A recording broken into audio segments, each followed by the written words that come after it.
Today I'm going to show you a brutal 89% win rate trap against the Sicilian Alapin, and trust me guys, this one is vile. Like, we're talking about a line so dangerous that we walk that white king right into the center of the board just to violate him. And the craziest part is that you don't even need that baddie queen to make it happen. You guys, you can do it alone. Bruh.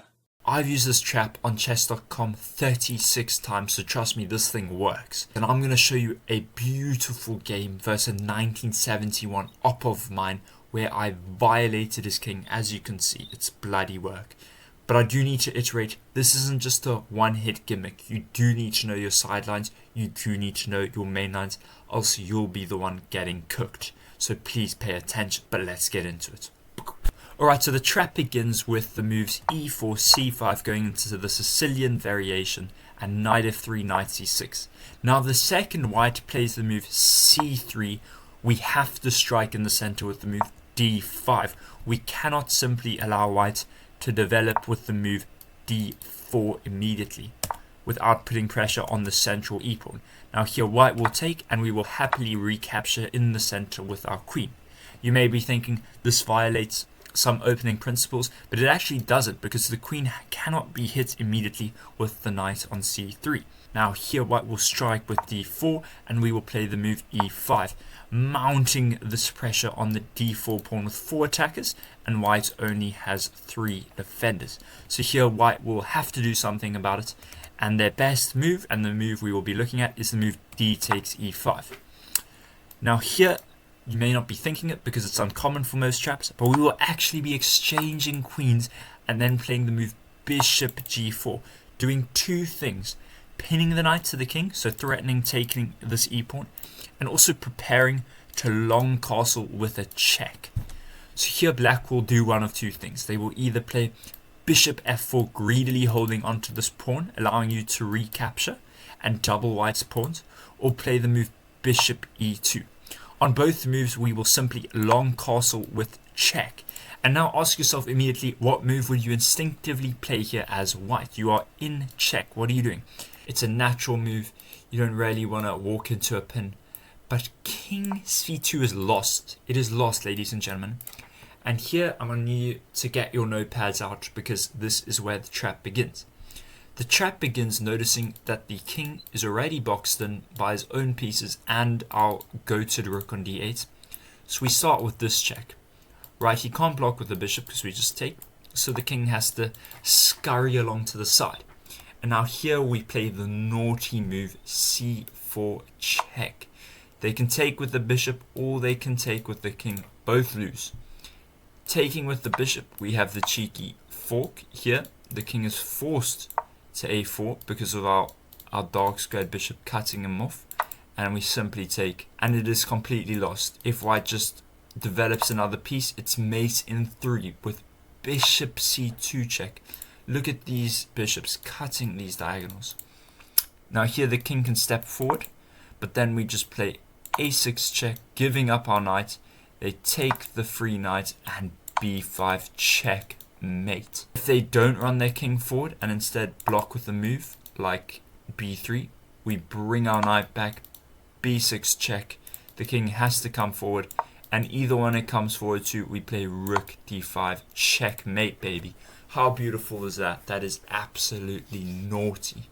If they do not recapture with the bishop and instead take with their king, we still have mate in 3. This bishop has gone from g4 to f5, and now it's going to e6 to deliver a checkmate. The king has to go to b5, and here we play our rook d5, a very thematic move. The rook always rook lifts in most of these positions. Here the king goes to c4 or a4. If the king goes to a4, that is checkmate, baby. And if the king goes to c4, we don't even need this discovered attack from the bishop. We swing our knight to a5, cutting the escape route for the king and delivering a fatal blow, baby. Otherwise, if our opponent realizes the danger of recapturing with either piece and goes to a4, it's still mate in 3. But this time the bishop swings this way instead of this way. It's very easy to remember because the bishop either goes here if there's a check on this diagonal, or if there's a check on this diagonal. So now we bring the bishop this way. Now the king can either block with the pawn, or it can run this way. If they block with the pawn, we swing our rook to d5. This threat is unstoppable. Any move you make, you cannot prevent it with pawn b4 because of the pin. And any moves you make, it's rook a5, check Matutski on the board. If you don't block with b3 and you run the king to the middle, it's still rook d5. This is the most beautiful checkmate in the entire trap, guys. King takes c4, and can you find the checkmate in one? That's right, rook c5, checkmate. Look at that, the bishop cuts off these two squares, the knight cuts off these two squares, the rook cuts off these two and delivers the check. What can you say, guys? You can't say I'm not delivering. This is absolute beauty on the board. I promise you, get that over the board where their king's in the middle, they're up a heck of a lot of material, but they've just been checkmated. It's one of the most satisfying feelings in the entire world, guys. Now, we need to run through some side variations here. What happens when we give this check if they just block with the knight, as they should? Because as we know, king c2 is completely lost. Here we want to build up the pressure. There are pins everywhere. So yes, we are down a pawn, but we're going to play this move knight ge7. The idea is to go knight g6, collect this pawn and have massive play. If they go h3, we will just take, because they cannot take with the knight due to the pin. And if they take with the bishop, we can now recapture this pawn. We're threatening to take here and double their pawns, still due to this pin, and not being able to recapture. And you will have a lovely positional game. The same thing applies if they go bishop f4 instead of blocking with bishop e2. We long castle check here, king c2, we reply with the same bishop f5 check, and if they block with the knight, we do the same thing, knight ge7. This time it comes with even more tempo, because when we go knight g6, we hit that bishop, we hit the pawn. Say they go h3 here, remember we recapture, they cannot recapture with the knight. We double their pawns, giving us a favorable endgame, and now we go knight g6, hitting that bishop, hitting that pawn. They drop back, and we simply recapture with either knight. G takes is recommended, and this is a threat, guys, because the knight is still pinned due to this long castle. This long castle really is the crux of this position. This rook cuts off the king if he runs this way, and this pin helps us recapture the pawn and damage their pawn structure. Let's run it back. What happens if they don't take with the pawn and instead take with the knight? If they take with the knight, we simply recapture, and we take in the center of the board here, and black has completely equalized on move 6, which is rather embarrassing for white. There are other sidelines in the Sicilian Alapin where they don't strike in the center with d4 and go for this cheeky knight a3 line. I actually had this in an over the board game, and the entire idea is to put this bishop on c4 to hit the queen, supported by the knight. And here we can go for our same line with e5.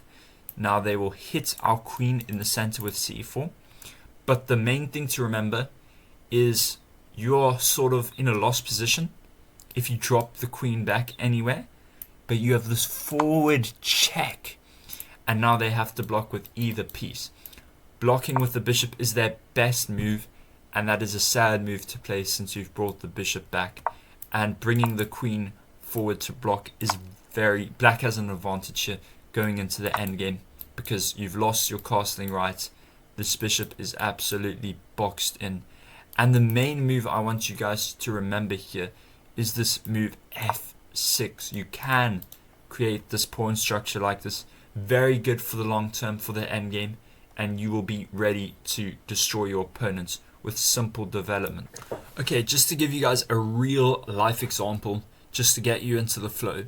So we had e4 from our Kuwait opponent, e4, c5. Instead of knight f3 first, they played c3, and what do? The second they play c3, we strike in the center with d5. Now here white took, I take back with the queen, and now they can either go knight f3 or d4, transposing into the trap we have. We had knight f3, knight c6, and now d4. Here remember, we don't take or recapture in any way, we strike in the center again with e5, creating this massive tension. Here white took, we go for this queen trade, and here we had bishop g4, creating this pin, threatening the recapture. Here he went for this line. It's not a great move, the engine doesn't like it at all, trying to pin my knight, because we simply long castle with check, like we're going to do anyway, so there's no pin here at all, and it's with check. Now look at this, in 1 second my opponent played king c2, a very natural move because you don't want to pin your king with one of these pieces. So king c2, and it is already completely lost. Remember, we slide the bishop back to f5, forcing the king this way.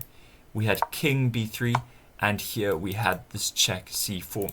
It doesn't matter if this light squared bishop was on e2 or b5, this check is coming either way, and they have the decision to recapture or run this way.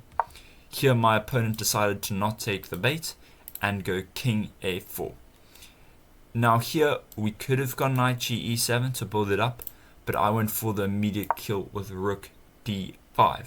The only move for white to survive here was to recapture my knights and double my pawns and hope that the king survives. Even though right now the king has no legal moves, so any killer blow check like swinging the bishop back would be checkmate. Instead we had bishop takes c4, grabbing the free pawn. Guys, you can't be consuming that free pawn because it is checkmate in 2. Remember, if we can give a check with the bishop this way or this way, we do the one that gives the check. Bishop c2 check, you block with either piece. And can you guys remember the checkmate in this position? That's right, rook a5, checkmate baby. And I think my opponent wasn't shell shocked because he messaged me, bro, what the flip? And it's just a great feeling because this is a home cooked trap. It's not in any theory books, it's not on chess.com's lines, but it is a beautiful, nasty trap that I hope you guys can utilize and really take advantage of. And hit that subscribe button and like button for more traps. This is a home cooked one. I'm very proud of this one. See you guys in the next one. Cheerio.